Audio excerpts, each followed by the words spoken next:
Visit accounting.sage1.co.za and click Sign up as an advisor. Enter your details, enter your company name, select product type as accounting, select your country. If your country is not available, you can select South Africa. Enter your first name, last name, mobile number, email address. Enter password.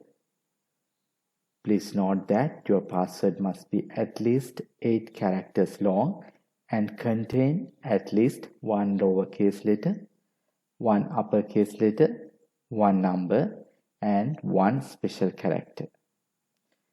Confirm your password. Enter account number. If you have any account number, you can enter. Else, you can keep it as blank. Select any option from this advisor program.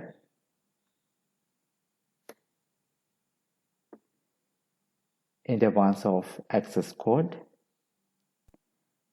Check on I accept the accounting terms and condition checkbox. Check on I accept the advisor program's terms and conditions. If you want to allow Sage accounting newsletter subscription, you can check this checkbox and click on sign up.